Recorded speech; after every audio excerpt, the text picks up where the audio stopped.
Bethel High School was founded in 1952, being the oldest of the Bethel School District's 3 schools. It has had countless politicians, athletes, and academic all-stars pass through its hallways. Unfortunately, this does not reign as true as it once did.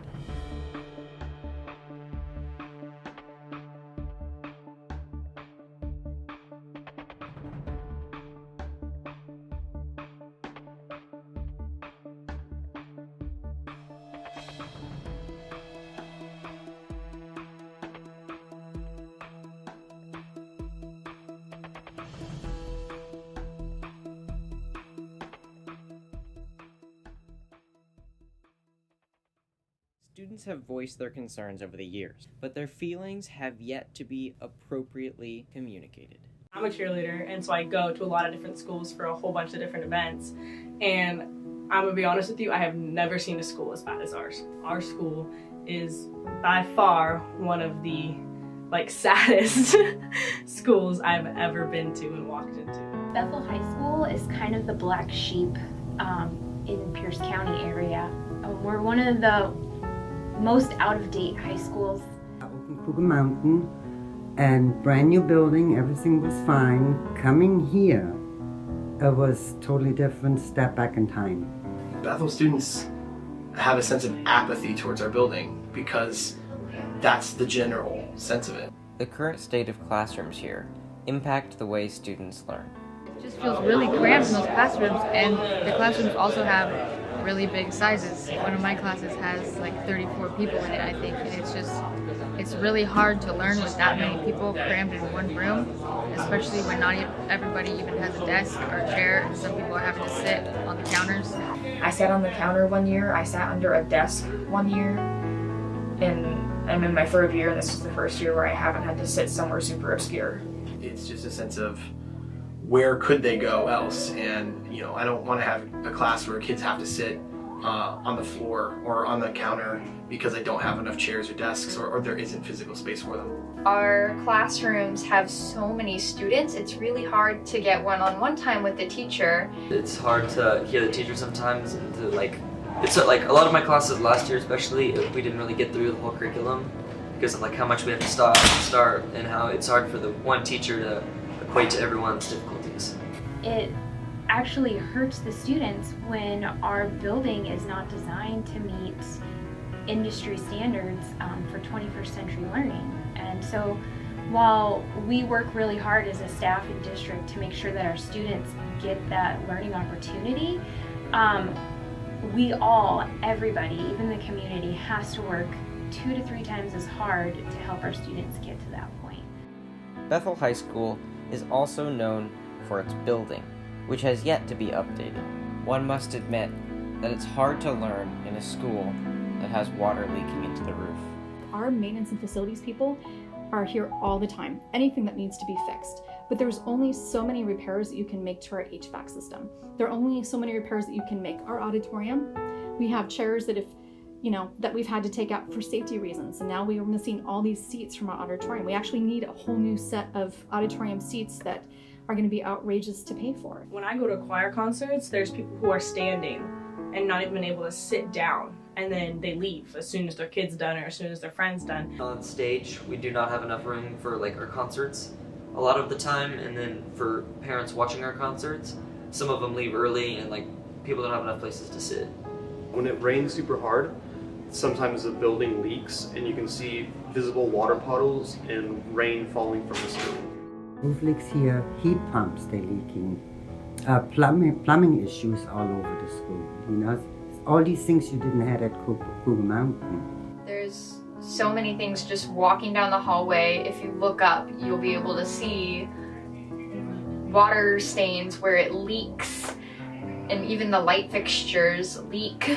People have done a lot to make this building go as far as it can. It's clean, it's beautiful as much as we can make it look. They're willing to work around those things and still teach, but it does impact and take attention away from where it needs to be.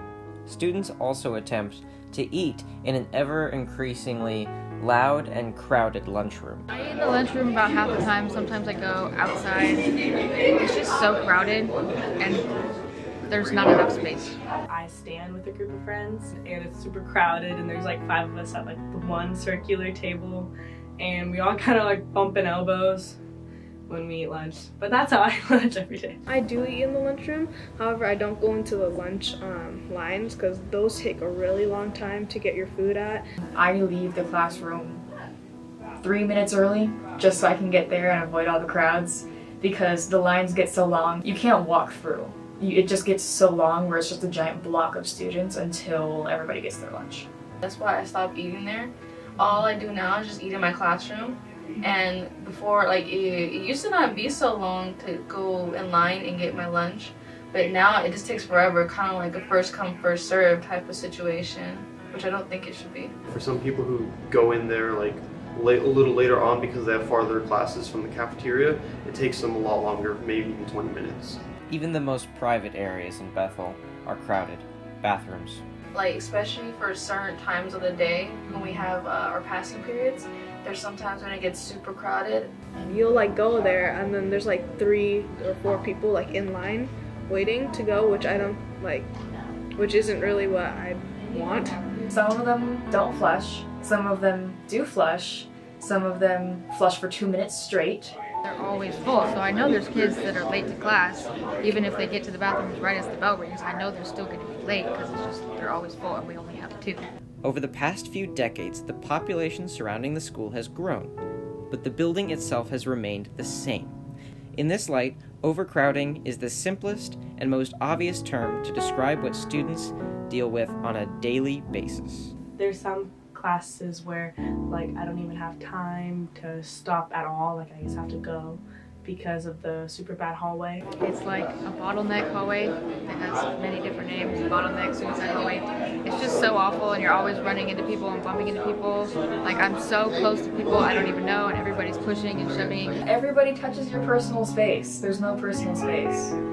You definitely get very good at knowing how to weave through people at some point. But I was talking to kids about the bond to be able to find out how they feel. Like, you know, they don't like going through the bottleneck, or kids struggle with getting from their music class to an upstairs classroom within 5 minutes. From band to Spanish, I have to go up the stairs and the stairwell's really crowded and it's hard to get to Spanish on time. When you walk that hall, how many kids are in the hallways? You can't get by, you know?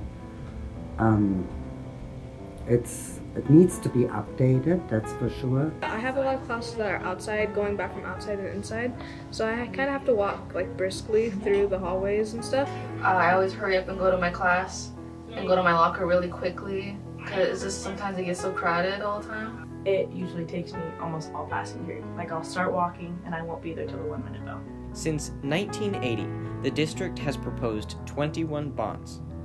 4 of them have passed in nearly 4 decades, our most recent being in 2006.